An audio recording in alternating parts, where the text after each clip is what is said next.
Welcome to Metaphysical Soul Speak. I'm your host, Elena Fox Starks. Hey guys, I hope that you're having a good command day. By command day, I mean the name of our day today is at once a date and also a command, March 4th. March 4th into the direction of your dreams. I wanted to start off my episode tonight by saying thank you. A big warm welcome and thank you to Epiphany's Muse, Maria, and Love Lumiere for favoriting my podcast. If you guys have not already gone and done so, please go favorite my podcast. You'll never miss an episode, and I will be happy to say your name on the air. So win, win, win, right? Today, the Schumann resonance was normal-ish. We had a couple spikes, one at 30 hertz, one at 24. Remember, the fifth dimension is at 40 hertz. Just because the Schumann resonance is lower than that does not mean that you personally are not already vibrating at the rate of the fifth dimension. We are very close, guys. March 21st is the day that I keep hearing as I do more and more research on this. We will be pretty good to go. I mean, we'll be in the fifth dimension by then. So what I need from you guys is to focus on love, keep focusing on your gratitude, keep doing the work. We're going to get there. We're going to get there. The other day I listened to, it was actually a 2-year-old clip from Apex TV, and I ended up watching 3 of them. It was almost 4 hours worth of material. Apex TV, if you're not aware, is a YouTube channel, and they always have time travelers on there. And they want the audience, you and me and anyone watching, to decide whether or not the time travelers are real or not, if they're telling the truth or not. And over the years, they've had several people kind of agree with the same things. Now, we don't know if they're on the same timeline as us. They come back to our timeline, but were they on another one? We don't know. And at what point did they split off from our timeline in the event that they are from our original timeline? So, you got to take everything with a grain of salt, and you've got to always decide for yourself. Even everything that I tell you on my show, you got to decide for yourself if I am real or not. I mean, from my perspective, I'm always giving you the truth to the best of my ability. I'm going through the ascension, same as you. Sometimes I don't remember the name of something, like yesterday, for example. Beginning of my show, I said my friend Pedro was from Cleveland. I had Cleveland on the brain because my brother is from Cleveland. But actually my friend is from Cincinnati because my brother's from the other C city, city that begins with the C in Ohio. So I just sometimes I jumble things up in my mind. I've been hit by lightning and I'm going through the ascension. So when I catch a mistake like that, I will always correct it because I don't ever want to just flat out lie or, speak a mistruth. I always want to make sure that I'm giving you guys the best possible information. Not one of us is, infallible, as you might be aware. But I don't know. It's just, it was a strange day. I mean, I was mentally extremely clear and physically very low energy, very, very sleepy all day long. But I still managed to be extremely productive in spite of just feeling low physical energy. So, let's see. Before I get too far into what I was going to say in the beginning here, I wanted to, I don't know, no one's ever going to hear this from his family, but I wanted to at least mention it because Luke Perry died this morning. last Wednesday, he suffered a massive stroke, never left the hospital, and that was on Wednesday, and now this is Monday. So it took him a few days. And then he just passed away this morning, and it's sad. He just started the new show, Riverdale. He was one of the main characters, and he's always been a good actor. I mean, got his start, I believe, on Beverly Hills 90210. I don't know if he did anything before that or if he did commercials or, any, modeling. Probably did modeling before that. But, I mean, I kind of, since I was a super young adult, I mean, I've always, I guess, kind of been a fan. I'm not a fangirl type of person, but I always liked him. I always thought he had a nice smile. He seemed like a nice guy. And I started reading a lot of obituary, not obituary, oh my God, memorial, I don't know, things that people have been writing about him all day long. And not one person had a bad thing to say about him. He was one of the good guys in Hollywood. And I know that he will sorely be missed by those that really knew him and loved him. And my heart and my love and prayers tonight go out to not only him, to his spirit. May he find comfort and peace on the other side, but also to his family. Because it was all of a sudden, I mean, he was only 52. He was very young. And I don't know, guys. I mean, I told you a lot of people are going to start dying, and that's not what I expected, though. It's not exactly what I expected. But people are going to start checking out a lot more at higher rates as we approach the fifth dimension. I think some people have opted not to go that route. So don't be too alarmed when it starts to happen more. Just keep praying, keep focusing in the light, and know that nothing and no one is ever lost in the universe. And I want you to know that God has us all in his hand, in the palm of his hand, right there. And we're all going to see each other again. It's not a big deal. We get to the other side someday and it's going to be, oh man, how were you? Yeah, how are you? I haven't seen you in a while. It's just going to be like seeing an old friend you haven't seen in a couple months. It's what it's going to feel like.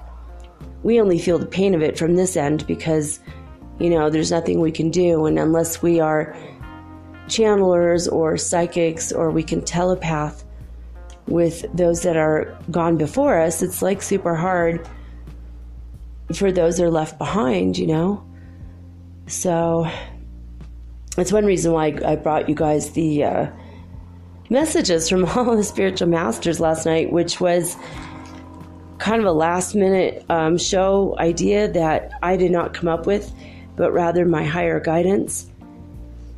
And I'm glad that God gave me this information to do this. I think it worked out pretty cool. It was interesting. And later, as I was editing the show and when I published it, I noticed that Mother Mary and Jesus had picked the same songs, and Yogananda had picked out the same song as God. So I thought that was very interesting. The same song, of course, is obviously the exact same vibration. So I don't know. I was like being aware of it. I mean, I let everybody pick out their own music, and I added the music, and I went through like tons of songs. Okay, you guys, you're all going to pick out your music. Which one do you want? And I just did finger testing, muscle testing, and that's how it came out. So, if I couldn't hear them, I would do finger, muscle testing, kinesthesiology. If you're new to the show and you don't know what kinesthesiology is, please go back to the muscle testing episode I did in January. It will give you information that will help you for the rest of your life, actually. It's something that's been helping me for about 20 years now. So I encourage you to, take another 45 minutes to an hour of your time and listen to it, because it will help. All right, I'm going to take a quick little break and come back and announce what the show is going to be about. I'm going to keep you hanging this time.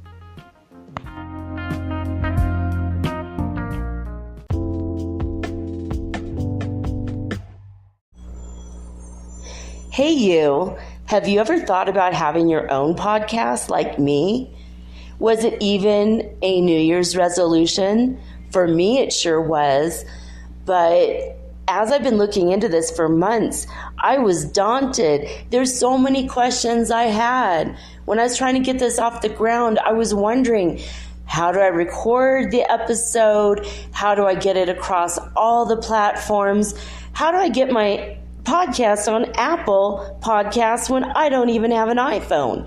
How do I get it onto Spotify and all the other places? How do I get people to listen? And how do I make money from my podcast? How do I edit it? Oh my God, I had all these questions and I was so confused until I discovered the simple answer is Anchor.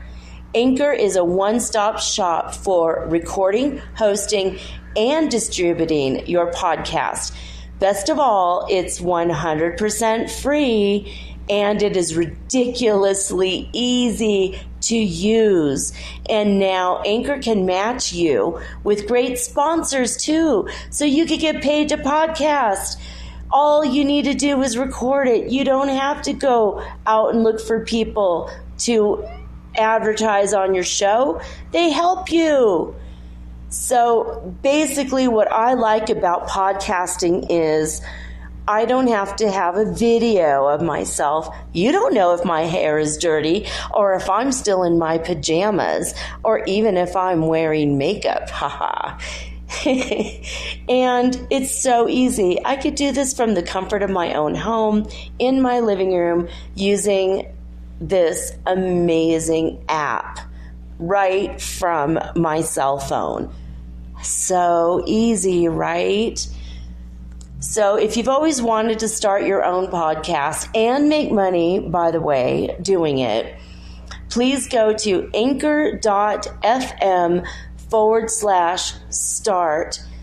That is anchor.fm/start to join me and the diverse community of podcasters that are already using Anchor. Again, that's anchor.fm/start. I can't wait to hear your podcast and I can't wait to favorite you. Woohoo! Let's be broadcast podcast buddies. I'll see you there.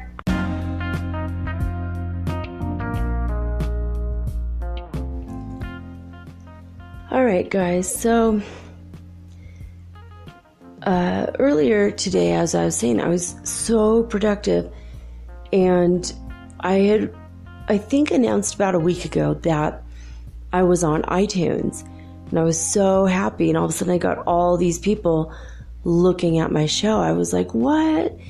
Turned out I was only on Player FM, and the iTunes link I had found for my show went to some random like sports show, and it was just like on the wrong page. It was just, I'm like, what? So I went to Apple, and I've been struggling for like a month trying to get myself on iTunes.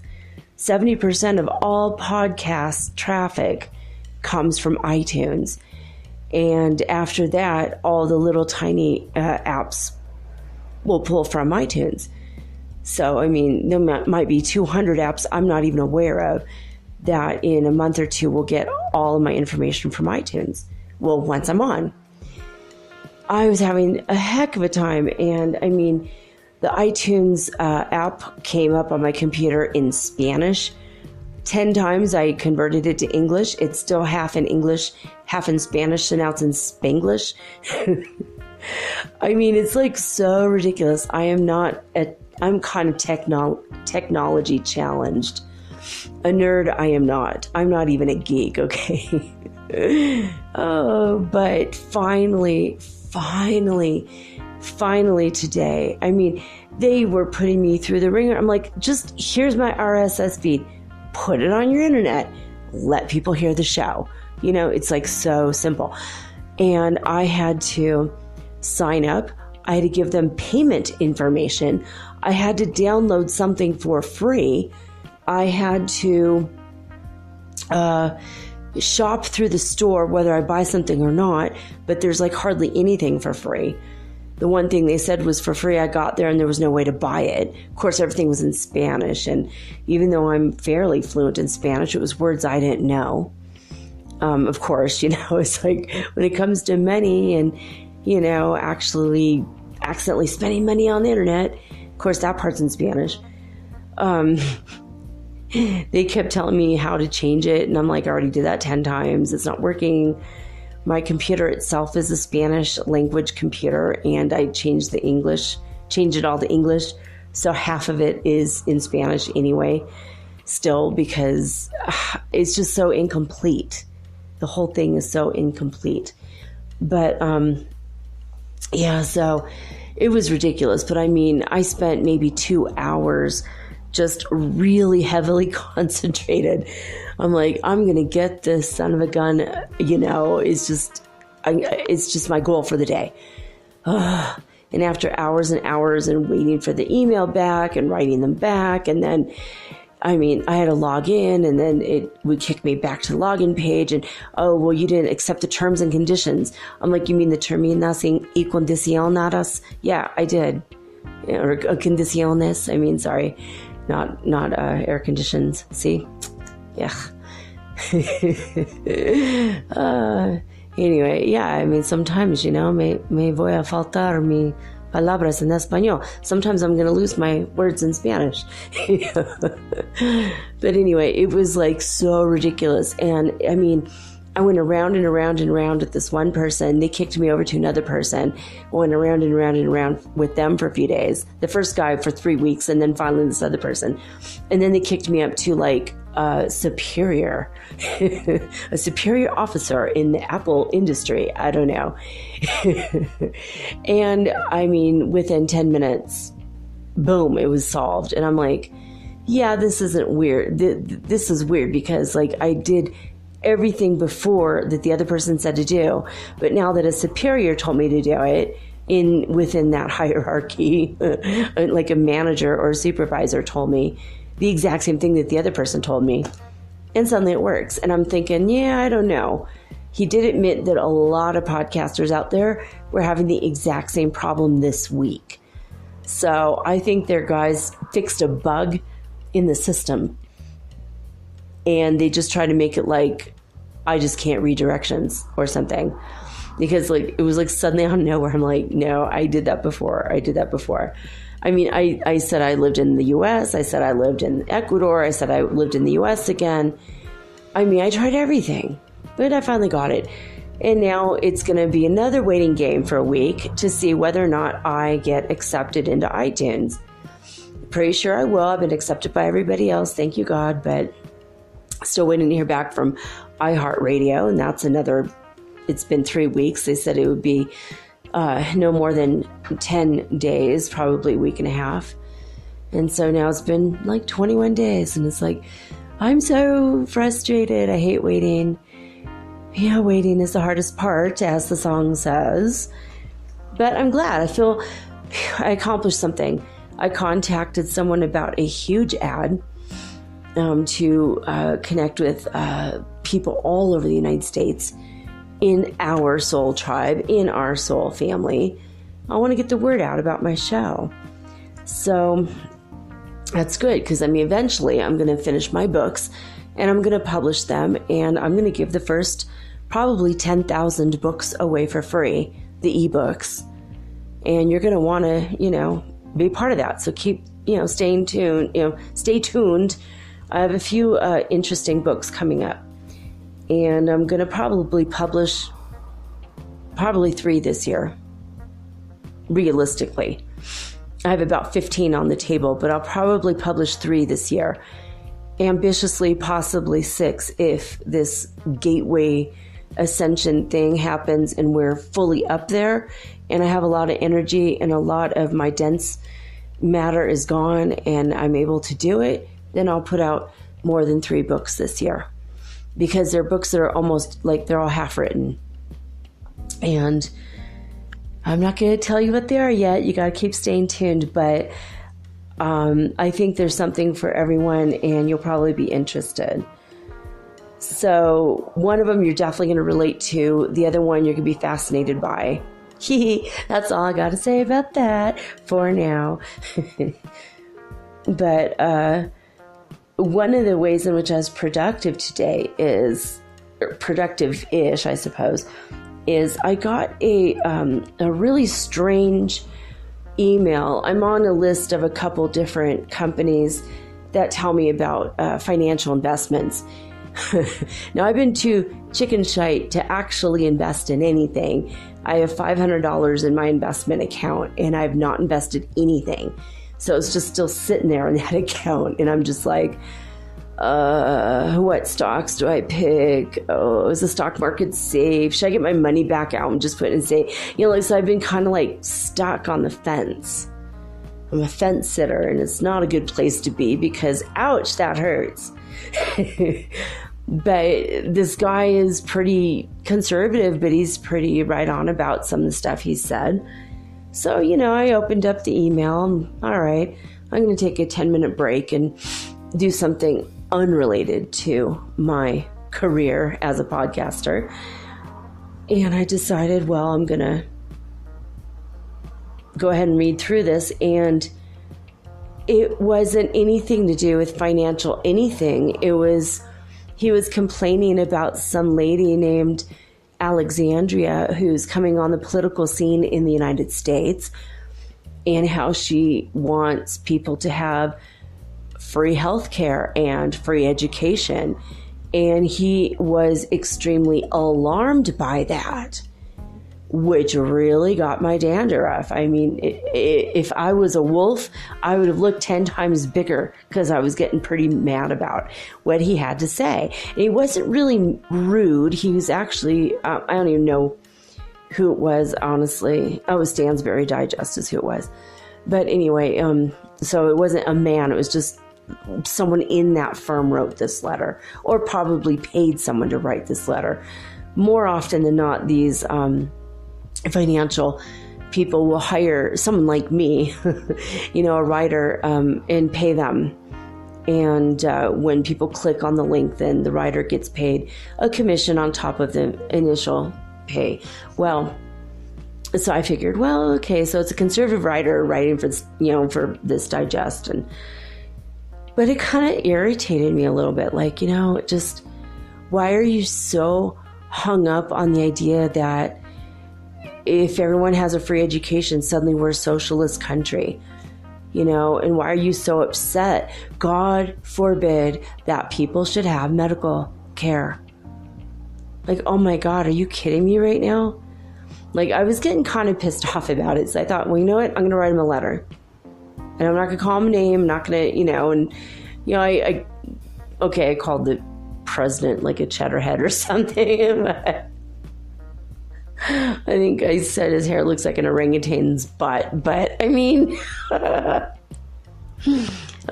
there's really, truly no getting around the fact that I am a liberal, because I believe that every human being has rights, not just the 3 people under my roof and my dog and my cat. If I had a dog and a cat, which, and I don't even have 3 people anymore. I used to.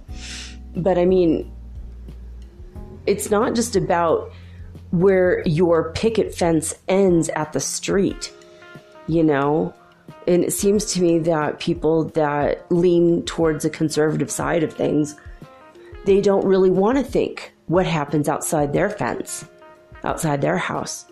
As long as they got their own, that's all that's important. But that's not how it frickin' works. Sorry, bud. That's not how it works at all. So I got kind of mad about it. So I wrote this guy a letter, and then I cut and pasted the letter into mermaidmoney.com, and I added a whole bunch more to it.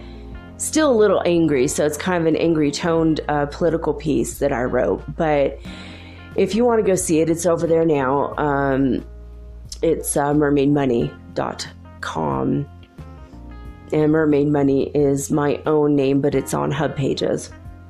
Mermaid Money is my website that I pay for, but so I'll say that at the top, but it's literally just a Hub Pages.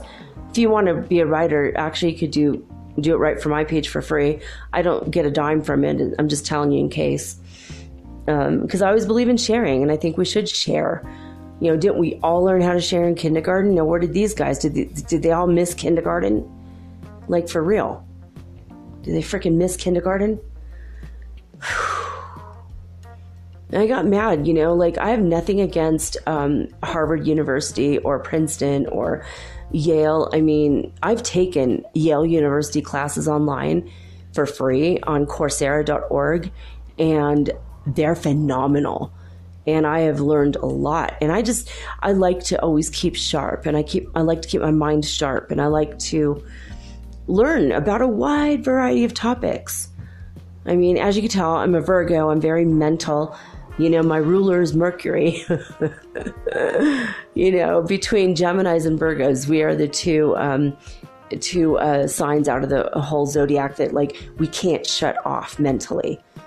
It's probably why I do have a shot of whiskey once in a while, or a beer, or smoke a little doobie, a little doobage.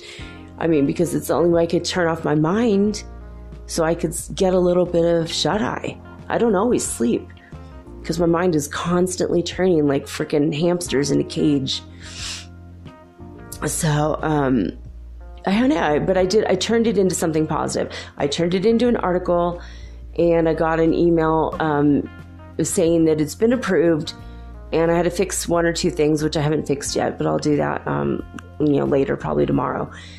And immediately I attracted the attention of another political activist and writer and lawyer, and someone who is very, very interested in the same things as me. And he favorited my page.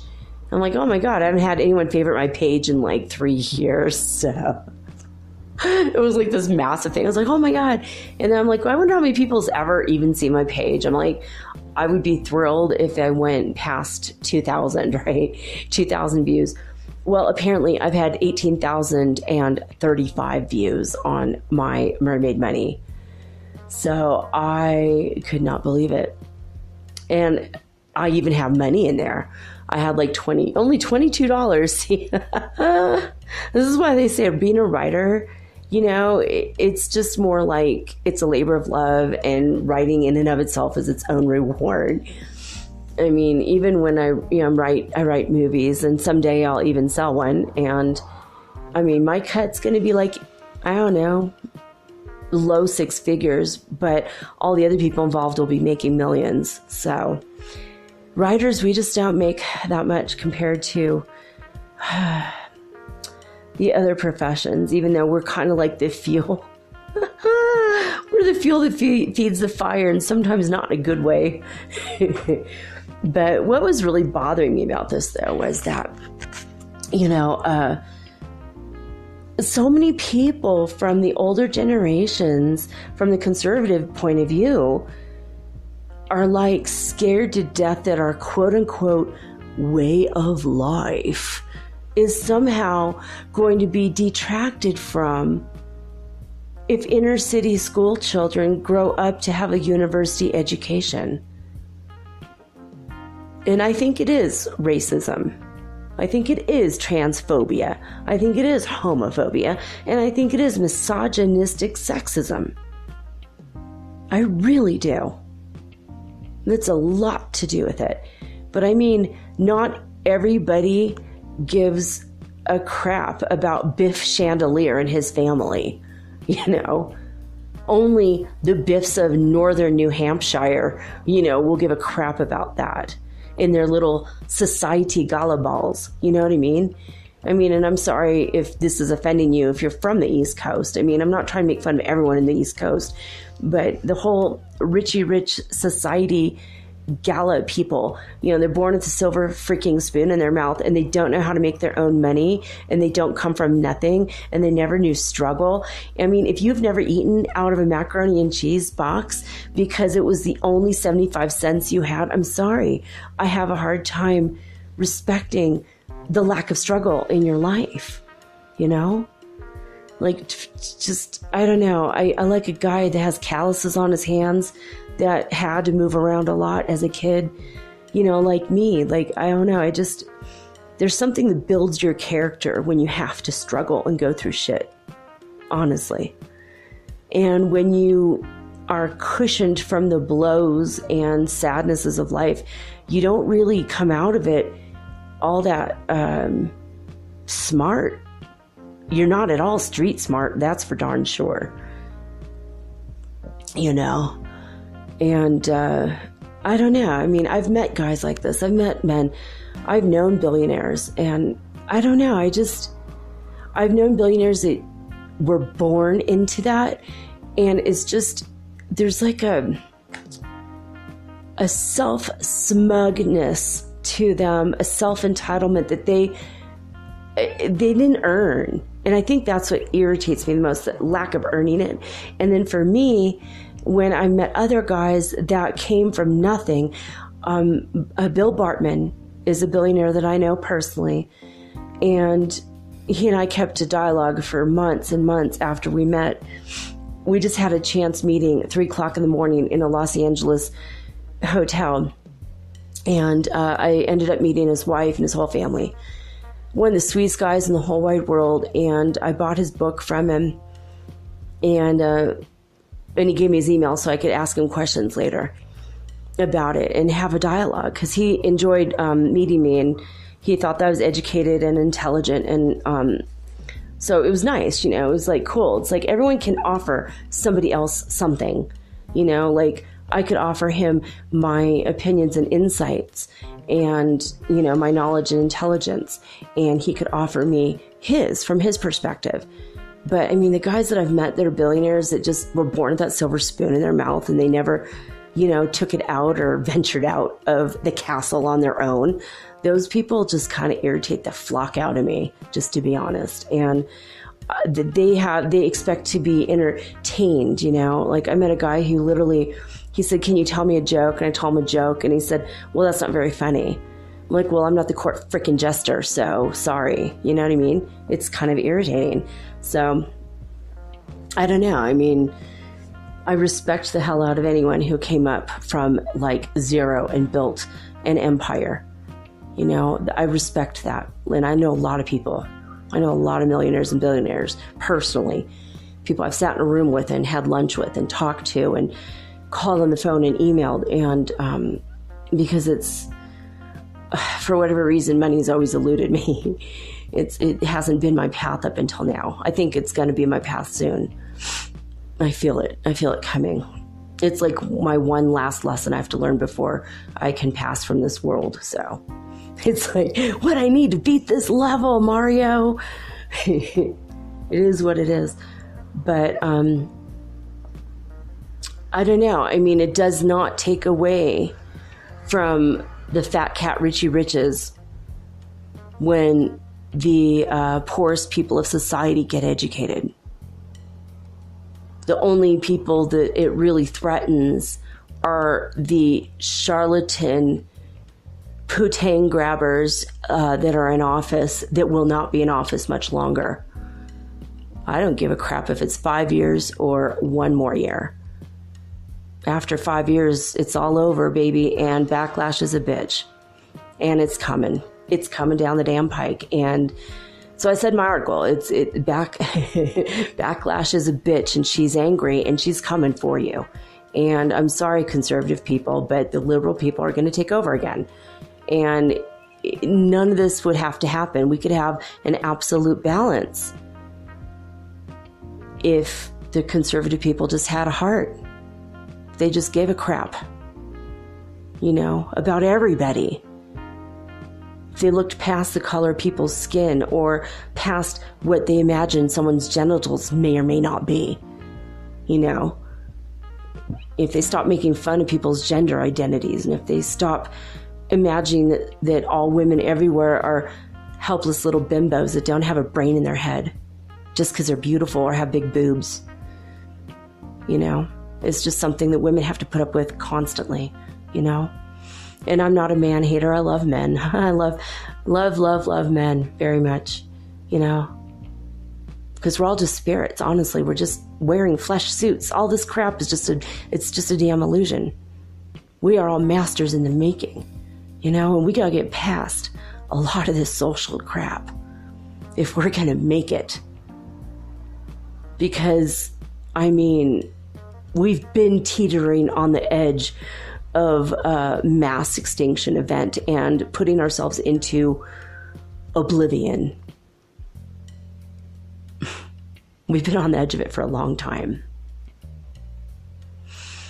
And I think the only way through it is to drop all of our big fat egos and acknowledge that Mexican people don't need to be contained behind a frickin' border. They need to be loved and understood and welcomed as a sister and a brother.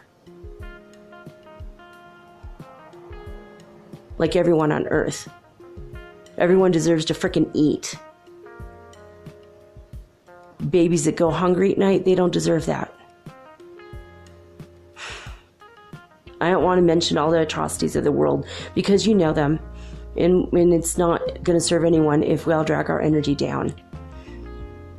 You know, people came here with things that they wanted to do. So people that do starve to death at a very early age, they're brave. Oh God, they're so brave. Those souls are probably spiritual masters, right? They're brave. They came here to do that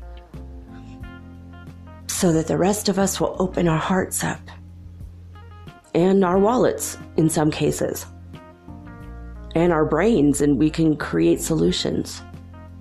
Like the guys that went down to the Atacama Desert and they started the water project, and they figured out a way to trap water out of the air in these huge wind sails. And people that lived in the desert that couldn't grow their own food now live on mountains full of food that they grow now for free. They get the water for free directly from God. See, and that doesn't take away from me or you or anybody else. It doesn't take away from the rich people in New Hampshire. What the fuck do they care about people in Peru? They don't. They don't. So, I don't know. Socialism, there's nothing wrong with it. There's nothing wrong with being, a socialist and wanting the best for everybody in the society. Because that's truly what Alexandria, what's her name, wants. I forgot her last name. I'm not trying to be flip or facetious. I literally just forgot her last name. I want to say it's Ortiz. I don't know. I don't want to say the wrong name. So her name is Alexandria, and I'm going to look more into her. And if she's worth fighting for, I'm going to say, hey guys, just look into her, see what you think. So far, so good with Kamala Harris, but I also like Bernie. As long as Hillary's not in the running, then, the Democrats probably have my vote this time. Usually it's the Green Party. But I've been working in politics on and off as a volunteer since 1984. Since I was literally a kid, and I worked on Ronald Reagan's campaign, and I went from Republican to Democrat to Green Party. I helped establish the Green Party in California with my very teeny tiny part in it. I don't know. I always vote for the best person. I don't look at the political party. It's what my dad taught me. Of course, he said that hoping I'd always vote Republican. But he knows the truth of it. He knew before he died the truth of it, that we have to always vote for the person that we can sleep at night knowing we did the right thing for the most amount of people on the planet and in our communities, our society, and in our country. So that's how I was raised. I have a great deal of respect for my father for not saying Republicans are right and everyone else is crap. He could have said that, but he didn't. He said, you always have to vote your conscience because it's you that are sleeping in your bed at night. You're the one that has to do the right thing always.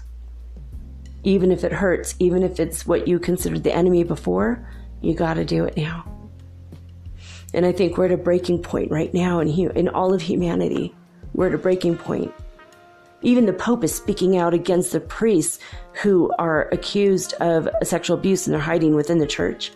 I have a feeling that some heads are going to roll. I mean, not like directly, it's not the French Revolution, okay? But I have a feeling that he says the wrath of God is going to get them. But I feel like the wrath of God is going to work through him. And he might be, cutting some ties and firing some people. The church should not protect people like that. We got to clean up society. And what better way than with basic income and free health insurance, free health care, and free education for everybody. Level the playing field, make everybody equal, and watch the cream rise to the top. We need people that are going to come from nothing and make something and inspire millions. That's what we need. We don't need the silver spoons to tell us what to do, how to think, how to act, and who to vote for. And then turn around and call us morons because we're not educated, right?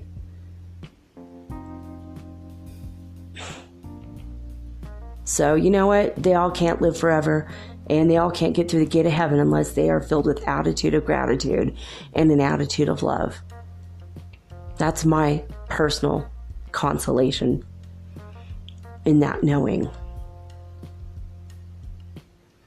But it's crazy. I mean, the dark is fighting. The dark is fighting us back. The dark is cropping up everywhere. Turned out that Facebook has been limiting ads. They have been limiting posts. They have been eliminating completely, taking posts off. Like I think I said yesterday about my friend Pedro, God rest his soul. He was suicidal. I wonder how many posts he wrote that they took off because it's sad. Really? We could have saved his frickin' life. He's dead now. Sorry, some things are hard to look at. If you don't like someone's feed, you can turn it off or you can delete them and block them as a friend. It's not hard. You can control what you see on Facebook if you do it right. You can tape pieces of paper to the sides of your computer screen and not look at the stupid ads if you don't want to, if you're not getting the correct ads. It's probably what people have been doing because I just paid $38 for ads and I got 3 new listeners out of it. And I'm glad to have you guys aboard. Thank you. If you're here from Facebook, I really appreciate it. They claim that 3,000 people saw my ads. So why is only 3 people out of 3,000 clicking over to my show that's free to listen to? And I targeted my ads towards people who are in our soul family and our soul tribe. So I know that I paid money for nothing. I know that they limited me. I just feel it. I feel it. I had another, I'm looking at my little thing here. I know that Facebook has been censoring information from many people who've been trying to post about their spiritual awareness and the ascension. I can't find the word ascension for anyone who is interested in 5th dimension, 5D, ascension, soul family, soul tribe, all those words, those buzzwords that we've all used to kind of find each other on Twitter. I had to add some of them back into Twitter, and then I found other people who had already been using these words. So I'm like, oh, so why is that hashtag taken out suddenly? Doesn't make any sense, right? They're all trying to censor us, but you know what? Don't let that scare you. The dark side, they are scared of us. They're scared of our light. It's obvious that they think we're a threat. If they thought we were just a bunch of, crazy people having a spiritual meltdown or, like a drug hootenanny, then there's no way that they would even care to censor us because everyone would go, oh, everyone knows UFOs aren't real. Oh, really? Because the CIA just released hundreds of thousands of documents that prove otherwise. Sorry. UFOs are real. ETs are real. I have friends that I think have lost their lives because they're fighting for this. For disclosure, just frickin' admit it already. And you know what they did? The CIA did. They pulled that out. How many governments around the world have admitted this? Not all the footage is fakery and hoaxes. Not everybody has that $1,000 program Adobe Illustrator, if that's even still around. Not everyone's photoshopping stuff. So I don't know. Even Trevor Noah's show this week, I was disappointed with him, and I love him to death. But there was a guy on his show talking about how everybody who thinks that vaccinations are dangerous are morons. Sorry, they're not morons. A lot of the people who have taken their kids to get shots, their kids ended up with autism, whereas they were scoring high on various tests before that showed that they were intelligent and that they were normal, and then suddenly they have autism, within 3 weeks of getting a shot. Well, when that happens once, it's like, well, just fluke. Happens 5 or 6 times, just a fluke. When it happens, hundreds of thousands of times, or I don't know how many times, 50,000 times. Sorry, if it happens, 1,000 times to me, I feel like, probably not a fluke. Every time I've gotten my kids vaccinated, and I have gotten them their shots, their father was a nurse, and we prayed, and we prayed, and we prayed, and we prayed. And after a week, after they've done the shots, we would just make sure their diet was very healthy so they could detox the mercury out. Because there's mercury in those shots. They're poisoning us left and right, people. But we are the light. We're going to stay the course. We're souls in a human body.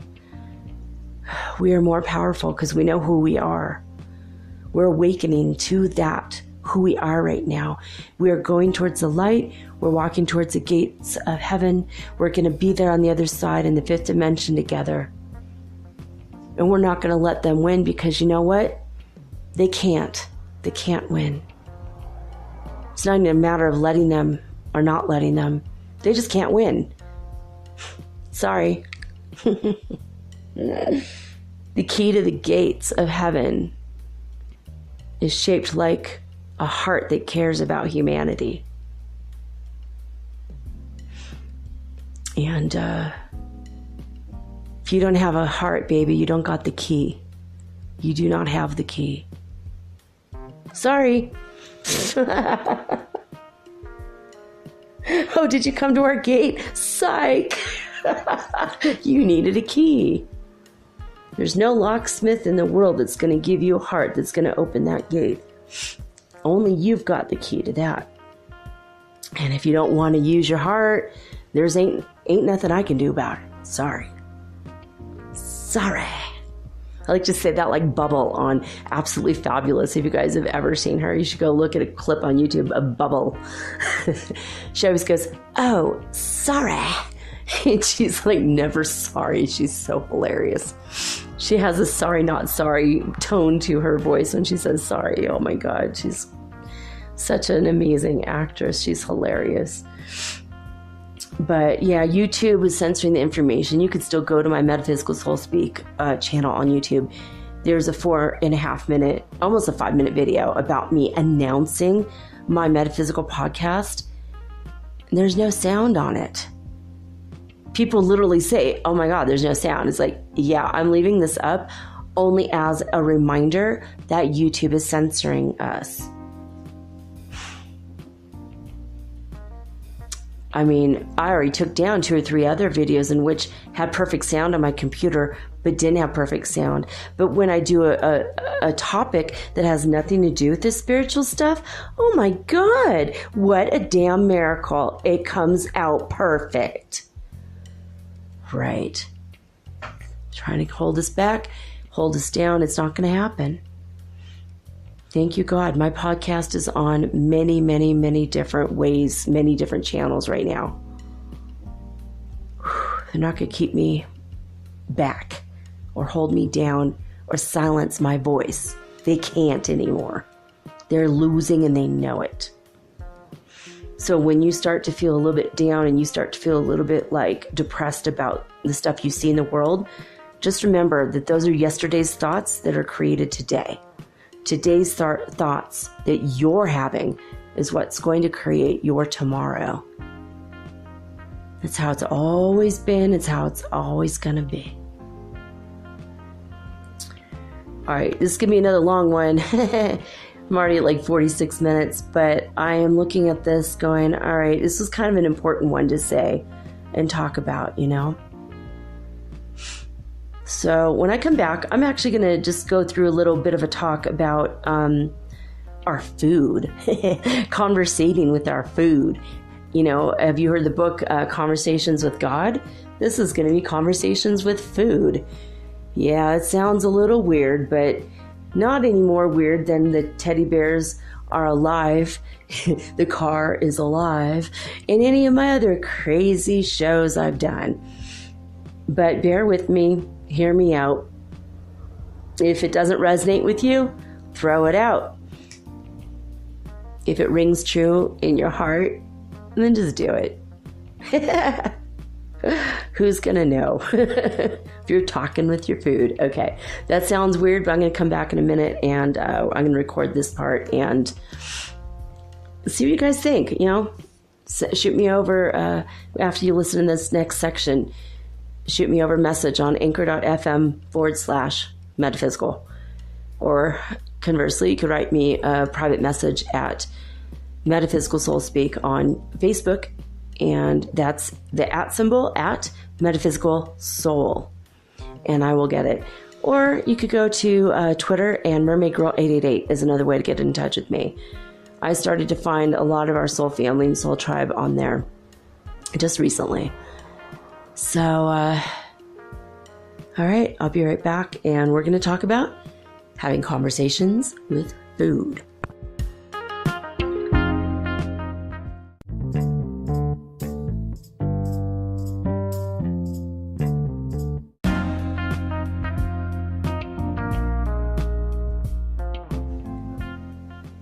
All right, guys, I took a little bit of a break. Usually I take like a 5 or 10 minute break between segments, but this time I took about a half hour. And you know, after I said what I said in that last segment, I just feel a million times better. I feel like I somehow detoxed emotionally or spiritually or just energetically. And I just started to realize that maybe it's not them that will be leaving the planet. The scenario is much more likely that it is us that will be leaving their world. One day, it'll just be like the big ray of light on March 21st is going to come and just grab us. And boop, we're no longer there. Boop, oh well. Where'd those crazy liberal tree-hugging, hippie, new age, woo-woo freaks, where'd they go? They're not here anymore. We can run the world into the ground now. I don't know. I don't know if that's going to happen in that way, but it occurred to me that it's possible that we're the ones that are going to be just blipping out. No matter how it happens, no matter what's going on, it's all good. I was like riding this wave, you know, and everything was getting there, everything's cool. And then I crashed when I saw that political thing. And I wrote I wanted to channel energy out right away, so I wrote the article. And I told you guys about it, and I said my piece, and then I was at peace. I'm usually someone who has a hard time letting go of the emotion of something like that. It would stick with me, kind of needle me a couple days later. Like I wouldn't still be bothered by it, but the energy, the residue. Sorry to be redundant, repetitive, but but you know what I mean. The residue, it just kind of remains. Well, now it's just gone. After I said what I had to say, it's like I'm out there riding the waves again. Out on my shiny, clean surfboard, and I'm happy. It's different. There's something way different to the energy. Something in my immediate space changed. Ooh, even a second ago, this dog that's barking is not barking. A wave of peace has come over. Like everything. Wow, I can't even hear a car. The only thing I can hear is this stupid tinnitus that's going on in my ear. And I know it's an energy shift. It's an energy light code being downloaded into my body. I could tell because when I go to pull my ear out to the side of my head, it just, the sound stays. So it's not just a nervous system thing. Anyway, I am going to talk to you now about communicating with your food. I mean, there's a lot of people that are guilty about food-related things. We have a lot of food stuff that we need to let go of.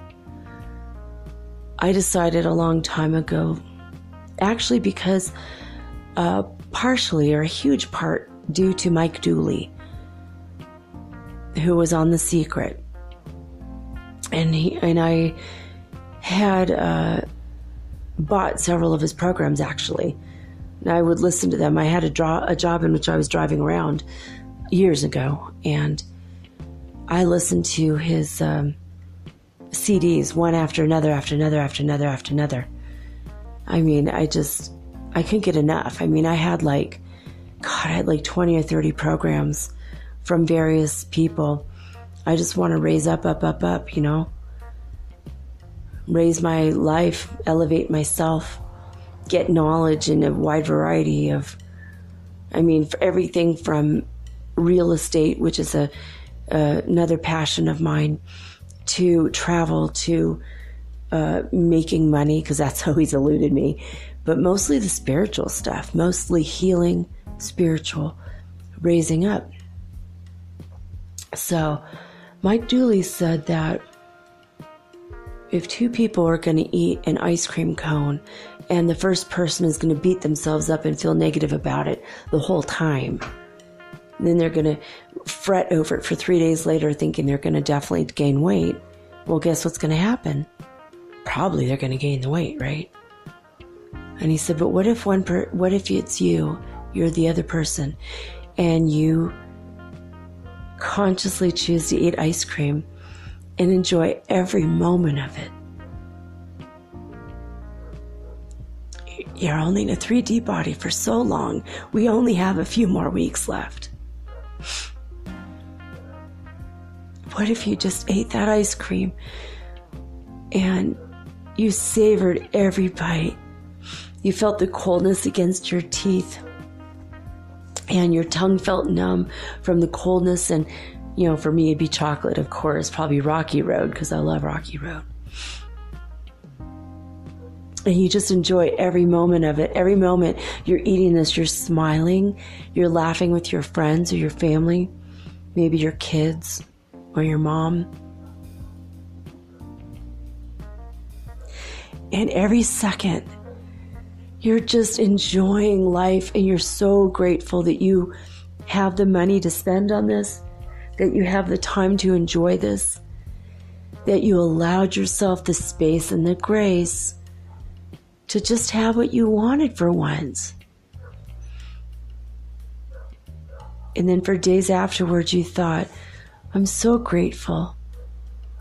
I'm grateful to God to give me a body to process everything correctly so that I remained healthy and my weight doesn't change. Guess what's going to happen? You guessed it. Law of attraction, baby. Whatever you think, what you think about, you bring about. That's just the way it is. So stop stressing about everything. Stop stressing about your food. I was watching a new series on Netflix in the past few days. Oh gosh. Well, I've been watching The Letdown, and it's very similar. And that one's, I think that's in, oh God, I don't even know if it's in Britain or Australia, but I can't even remember. Like, I just, like, I can't place the accent. It's so strange. But then the other one is set in the United States, and it's called Working Moms.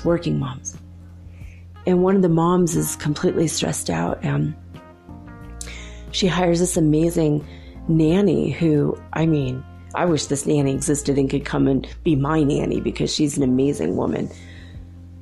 You know, she's just total badass, just she tells it like it is. And they start calling her the mean nanny because she's so honest. She's brutally honest.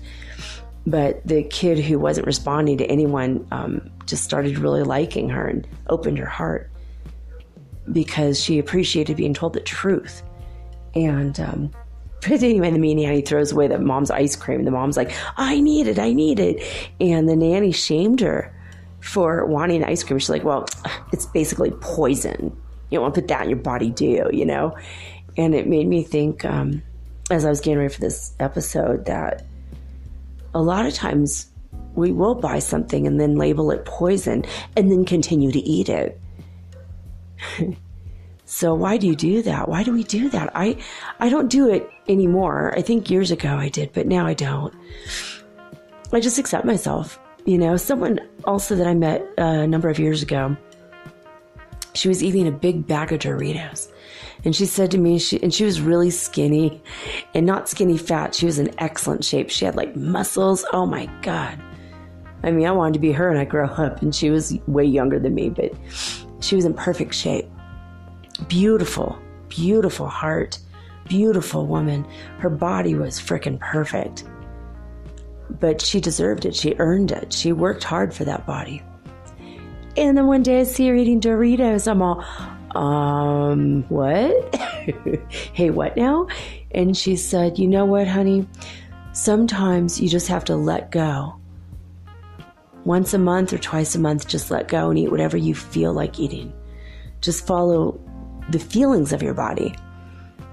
And ignore all, science or diet or all the other crap that people put on you. Sometimes you just need a frickin' reset button. She said, for me, Doritos, that's my reset. And I'm not going to apologize to you or to anyone else. My body craved it. I'm eating it. And you know what? If I need a detox later, I will. I'll drink green juice. I don't care. When my body's ready to detox, we're going to detox. But right now we're ready for a reset. And she said, I feel like when you eat, have a 1 day a month or 2 days a month of a junk food day when you're perfect the rest of the time. I believe she was eating mostly vegan. Actually, she was a vegan. So I remember she taught me that you could go to In-N-Out Burger and order the burger without the meat. And I was like, oh, you are too cool. But she said, Doritos for me, honey, it's a reset button. And I never get sick. And all my friends are getting sick, but they're eating perfect. And I feel like if I brace my body against what could happen by choosing what my body wants right now, it's almost like my body revs up into high action to process this food, and then I don't get sick. I don't know. It wasn't scientific, but it was her feeling, and she believed it. And she was skinny and beautiful and happy. Her skin was clear. She looked like she'd never had a pimple in her whole life. I was just like, wow. I was so in awe of her. We used to drive around Chico and put on, just various hip hop and R&B albums. That's what I was into at the time, rap a little bit. And we just go around rapping. It was so fun. It's like I've always in my life turned to rap right after a major emotional breakup. I can't handle love songs anymore. So it wasn't quite gangster rap with her, but in years past, gangster rap has been a part of my life. I'm not going to lie about that. Everything has its place, I'm not into that, Gangster music never rolls with me now as what's his name? Oh, I see his face plain as day. Anyway, it's a line in a hip hop song I heard years ago. Anyway, so you need to love and appreciate yourself, and you need to talk with your body about what it wants. And you have to talk to your food. Now, in the past, Native American hunters on the plains, they would pray to the Great Spirit and ask for all the food that they need for the tribe, for the winter, for them to make it, to get through, will come their way. And they spent every day riding horses and shooting their bows and arrows and trying, getting in good shape, The world was their gym. They didn't have gyms then. They didn't have bicycles. They had horses. So they would get out their bows and arrows and they'd go on a hunt and they would all pray together. And they were humble before God, and they said, please give us the food that we need, that we will make it through the winter. And then the men would go out and the women would be back in the camp, and they would stir the big pots full of, water and roots and vegetables and whatever thing that they had in way of spices, hoping for the men to come back with meat to put in the pot so the little ones can grow. And everyone had their protein. And then the rest of the meat they would dry out and they would eat that the rest of the winter. But they would go out to hunt and they would make a connection. They would look into the eyes of the animal, and they weren't like disconnected. There was no disconnect. And they look into the eyes of the animal, and they knew that animal was going to sacrifice itself for them. And everything was connected to God, and everything was connected, their heart to the animal's heart. And those two hearts connected to the one heart, the one will, the great spirit, the divine. And it's going to sound a little graphic and a little strange or gross maybe to you, but a lot of tribes, when they would kill an animal, they would kneel before it. They would bow before the animal that was dying in front of them. And they would thank it. They would look in the eye, say thank you. With complete humility and gratitude. And some tribes would cut the heart of the animal out so that it wouldn't have to suffer any longer. And they would eat of the heart directly. And they would hold it up to God, and they would make a ceremony and a ritual, and everything was about the spirituality. It was raw and it was passionate, and it's antique. The story's as old as time. They made a connection with their food source and their God source, because God is the source of our food. No matter what our food is, God is the source of the money that we're currently using. We won't be using this in the future, but right now that's what we got. So maybe you're not eating meat anymore. I'm not. I eat occasionally. I'll have a bacon, a couple pieces of bacon. It's bizarre that I'm craving that once in a while. And fish, I eat fish, sometimes shrimp, mostly just like tuna steaks, or corvina is a kind of fish here, white fish, right from the ocean or from a farm here. Sometimes they have farms.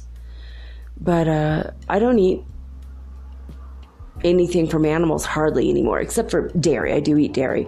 I find it to be very grounding. Other people find it to, be really bad for them, and it's making them sick. Maybe next week it will make me sick. I don't know. Everyone's body is different. Honor your body. Ask it what it wants. Use the muscle testing. Go back to that. Always go back to that. Ask your body what it wants. But this is something that I'm going to tell you that happened to me. It's a story about fruit. When I lived up in Northern California in Paradise Pines, just north of Paradise, we had 18 fruit trees on our land, and we had harvest time. It doesn't sound like a lot. 18 kind of sounds like a lot, but it was like we had cherries and apples and pears, and our neighbor had figs, and he hated the figs, so we ate the figs off his tree. So in a way, we had like 19. Kind of like we had 19 trees, because we would kind of, all right, hey, Nikki, we're going to eat your figs if you don't mind. It's like, oh, please do. I don't like them. So what else do we have? We had several kinds of plums, several kinds of apples, several kinds of, So it was all alkaline fruits, cherries. Oh my God, the cherries were just like the cherries we get here in Ecuador. So our trees stopped producing because suddenly after our first 2 years, it was like the flowers would bloom early because the sun would be out early, and then the snow would come back and knock all the blooms off, or the cherries would, or the blooms would fall and the cherries would start and all the birds would come and eat them before they were ripe for human consumption, and they were still okay for the birds. So nature took the cherries most years from us. So I am so grateful to be here where there are really good cherries. But I started noticing that I'm eating the fruit from my local trees, right? Like in my backyard local that I grew. I'm touching the trees. I'm communicating with the trees, and I'm putting my hands on the trees and I'm saying, thank you for the harvest that you're giving me. Then I would eat the fruit, and that kind of completed that, like just being in nature, watering them, loving them, and helping them in their cycle. And then eating the fruit. But one day, we did not have oranges. And one day we had bought some organic oranges from a health food store in Chico, which was like a 45-minute drive. It was only 18 miles, but it was like 30 miles an hour to get there. And inevitably, you're behind like a friggin' log truck or a tractor or an old person. There's always some delays. It was like 45 minutes to go 18 miles is ridiculous. I mean, you guys wonder why the fire was so bad. Like, there's two lanes, people are trying to get out, and people are driving faster. But I mean, anyway, I want to talk about that. It was just but so anyway, so we go down and we get fruit, and I'm not going to lie, I got really high one night, and I'm like, I'm going to eat the fruit, but I'm going to meditate first. So I meditated, and then I peeled this orange, and I held it in my hand, and I contemplated how beautiful the color of it was. And then I peeled the peeling off, and then the inside of oranges have bioflavonoids, the white part.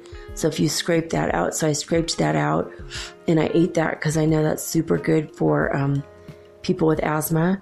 And then I squeezed the rind, and I rubbed that on my skin.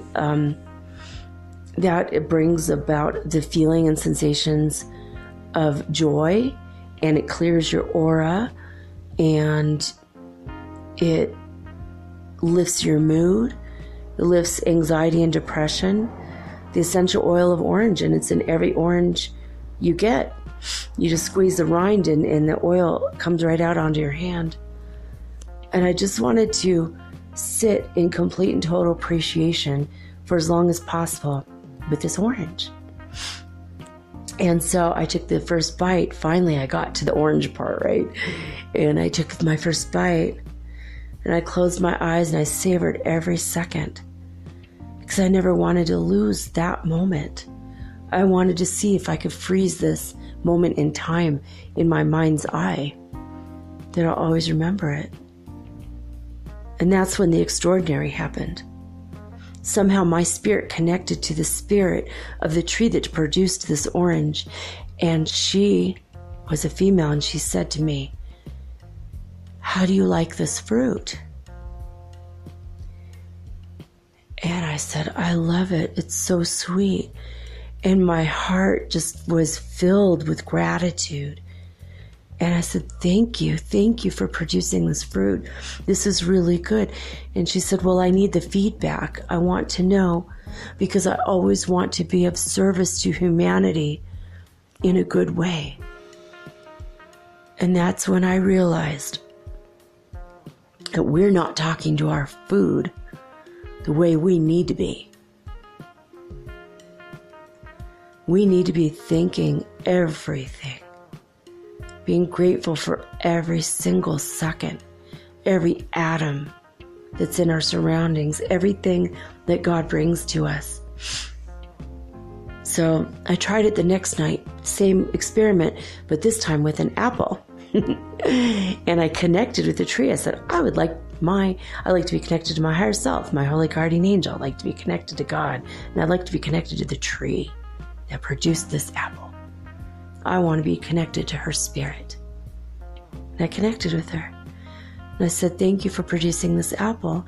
And she said, I didn't get a lot of water this year, so please tell me how it is. And I can adjust the amount of minerals that I take in and what I utilize from the ground beneath me. And I'm like, whoa, this is more information. So I'm like, okay, hold on. I took a bite. It was a little starchy and a little bitter, but overall good. And she said, thank you. I have been waiting my whole life for a human to realize that we all want feedback. We have to complete that feedback loop. Humans are not connected to their food source. We go to the store and grab a bunch of fruit off of stands and vegetables out of bins and meat out of packages and fish out of the frozen freezer, you know? And when we go to cook it, we pull it out of plastic. Now, I'm not poo-pooing this method. I mean, it works. It works for me. It works for everybody. But the thing is, we're not treating our food like food. We're not treating it as if it's a gift from God, our Creator, who made us, who made the food to sustain us.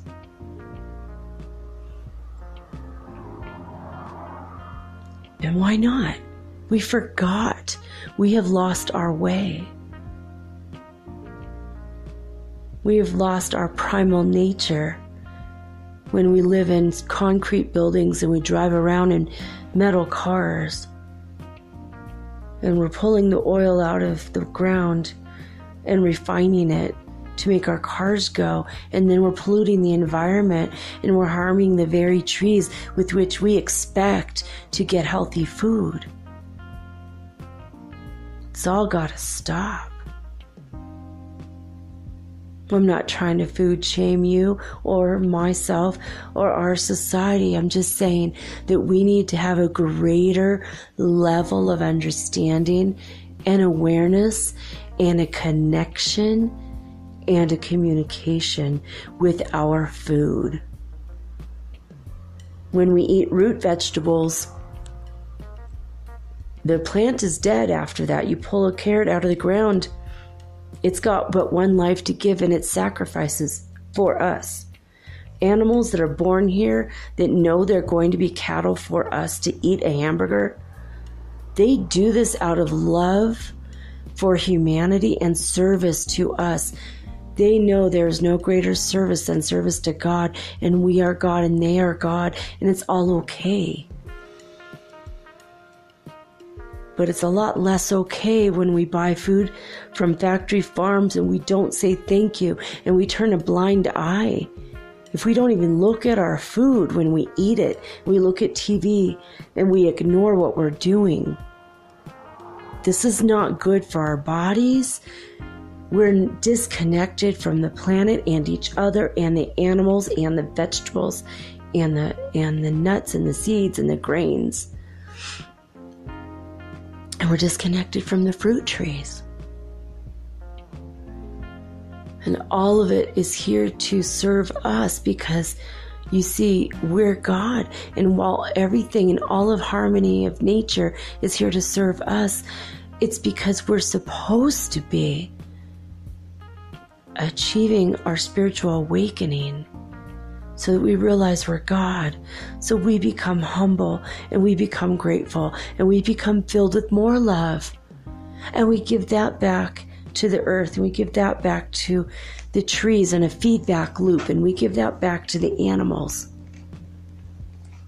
And in turn, they love us more and we generate more and more love, and that radiates through the planet and through the galaxy and through the universes. And we change us. And we change everybody, and we change every molecule, and every atom.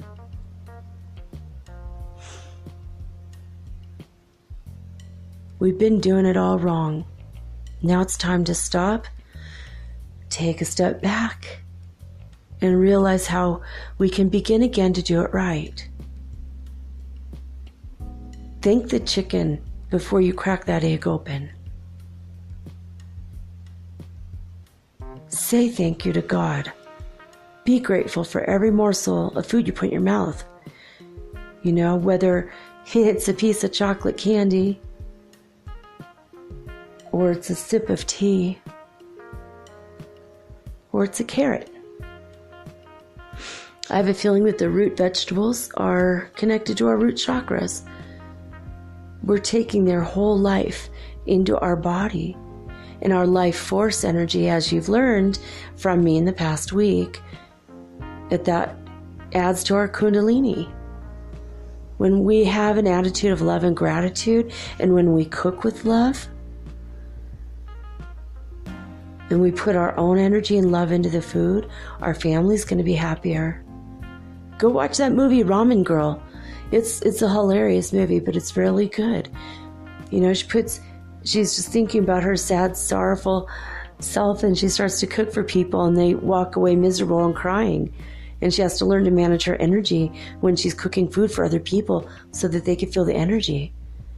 See, that's part of the feedback loop. You know, when you make food for others, if they have an attitude of gratitude, that reflects back to you. And when you put the love into the food, that you're feeding your family with that love, that gratefulness, and that communication feedback loop. Communicate with your food. Be in touch with it. If you're going to eat a piece of bacon, be consciously in touch with the pig's energy and spirit and say, thank you for being here for me. I did that the other day, last time I had a piece of bacon. And the pig said, you know what? I'm happy to do it. I'm happy being on the other side. I knew that I was going to feed people, and that made me feel really good. I mean, do you think that a jaguar feels guilty about eating other animals? No, that's what the jaguar was built for. Don't feel guilty if you feel like you still have to eat meat or fish or anything, or, you know, animal products. If that's what your body still needs, don't beat yourself up, but don't ignore what you're doing because you feel guilty.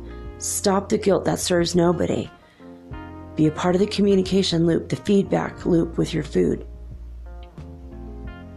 In time, you're going to raise up in vibration, and you're not going to be able to eat.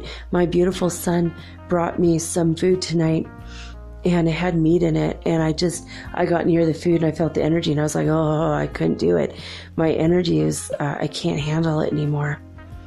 I don't know why I can eat bacon. It makes no sense, but I can. But as far as chicken and beef, it's been months since I've had these things. And I can't have it anymore. It makes me sick, just at the thought of it. But I can still eat eggs, and my body still wants cheese. So I am communicating with my body about what it wants. I'm communicating with my food. Hey, thank you. Thank you. I mean, but you guys know I'm kind of crazy. I say thank you to my coffee pot for working and creating my coffee. And I'm grateful to my coffee.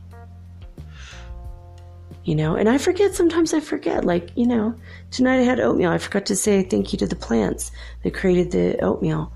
That's what I had for dinner. And, I felt great afterwards. I didn't have to have meat. I didn't have to have the lovely Chinese food my son brought home. And it worked out because, you know what? He's growing taller and he needs the food. So everything in its place.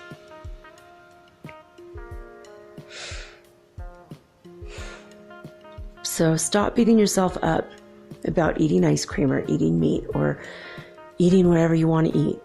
Ask your body first. And don't be feeling guilty if you have to have a bag of Doritos as a reset button. Just be grateful. Be grateful to the corn plant that produced the corn that created eventually those chips. Be grateful to the people who made the chips in the factories. They were doing it to go home and feed their family too, We're all connected. Everything is interconnected. Be aware of it. Own it. Communicate with it. Be a part of that process. Create more peace in your body and in your life and in your mind. Be at peace. Because that's what we need when we're going to where we're going.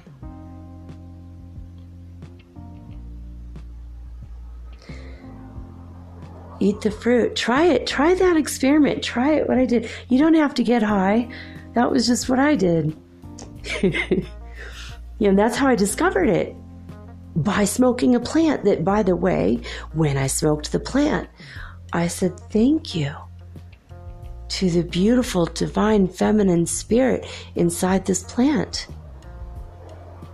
When I imbibe cannabis, I say, thank you. Goddess Sativa, thank you. Thank you for going into my body and healing what I need to be healed. And thank you for taking away my pain and my anxiety and my stress and insomnia. Thank you for preventing cancer in my body. Thank you for helping my asthma. There's a communication feedback loop that you ought to have. You ought to adopt this as a lifestyle in the way that you want to. But you're going to feel happier and healthier, stress less, and you're going to feel good. And that's how you raise your vibration, and that's how we go through the gate of heaven together. March 21st, we're close. That's the end of the Kali Yuga. All these channelers from all over the world are getting the same message at this time. I haven't even asked about it. Maybe I'll try and see what I get. If I get something different, I'll let you guys know. I don't just follow the crowd. Obviously, I have this podcast, which is kind of crazy. My topics are really strange. Some of my topics have never been discussed ever anywhere on a show, as far as I know. I've been doing my own spiritual exploration since the 80s. And I've got my own insights, and I'm my own unique person, just like you are, like everybody is. And it's so wonderful, isn't it? Because we have this huge cornucopia of ideas and thoughts and insights. They're like jewels of beauty. And they're like fruit on a tree waiting to be plucked and learned about. There is no more competition. Shop local. Grow your own food if you can. If you can't, shop local. Go to the mom and pop place down the street or next door to you. And give everyone a smile. That's part of the communication feedback loop. These are the people that hold your food for you for a week or a day, however long it takes for you to get there to buy it. And their energy needs to be lifted up, and you need to give them love too. They're a part of it. The people who drive the trucks to drive your produce, if you can't shop local. And anyone who's in North America right now who goes out and buys a pineapple, I know that's not local. But if you're craving a pineapple, oh, please go out and buy a pineapple. Connect with Ecuador. If it's from Ecuador, most of your bananas are from Ecuador. Have a communication feedback loop with the banana trees. They're so happy to do it. They're such happy trees. They have so much love and peace. If you stand next to a banana tree and you touch it, its leaves are so big. They're bigger than your head. They're really huge. They're almost as long as your legs. I mean, unless you're like 6'7" or something, but banana trees are huge. I'm little. I'm only 5'1", so, well, I'm lying. 5'1" if I'm wearing shoes with a nice heel.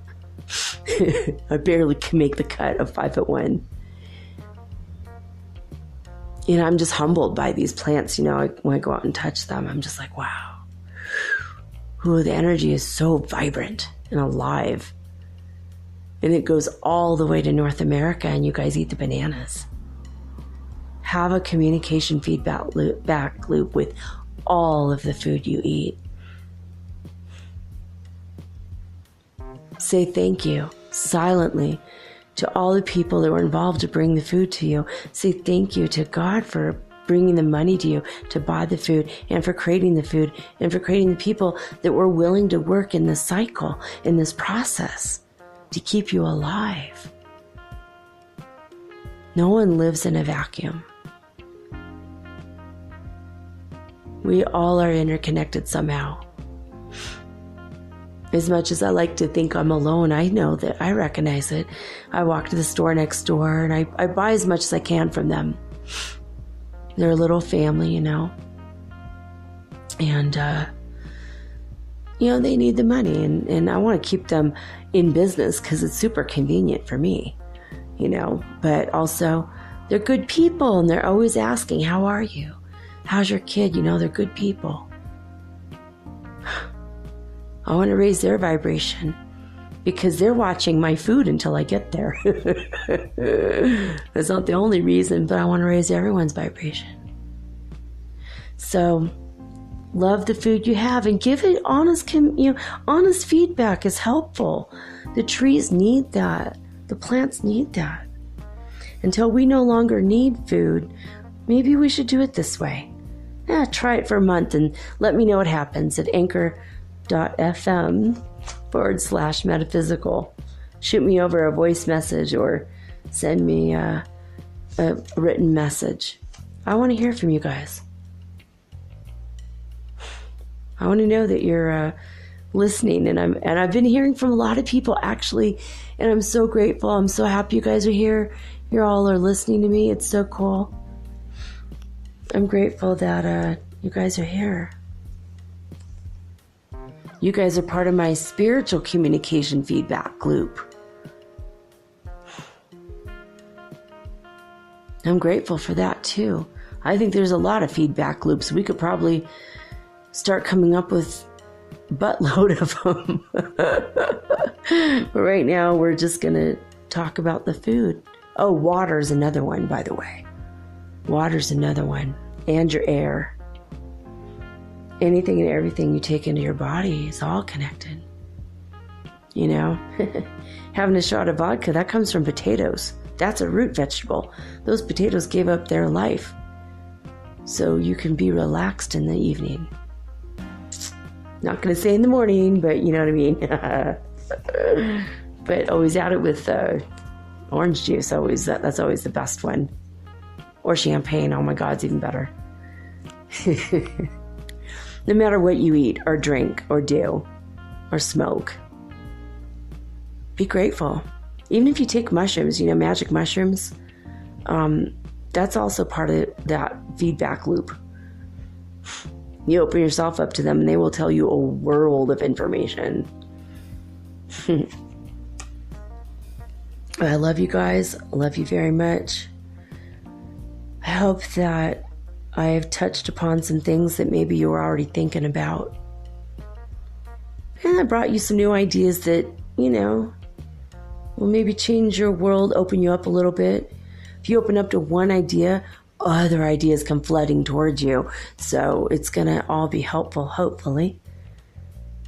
Ojalá, as they say in Spanish, which comes from the inshallah of Arabic, which means as God wills it. Everything is connected. Happy that you guys are connecting with me. And now I am signing off with peace and joy and the high vibes of the holy fifth dimension. Until next time, guys.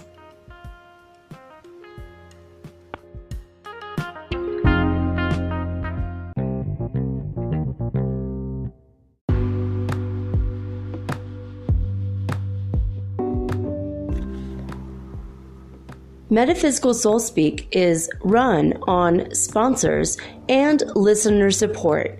This means listeners like you. If you are so inclined to support my efforts and my little podcast, please visit me at anchor.fm/metaphysical and pledge an amount of your choosing today. Thank you.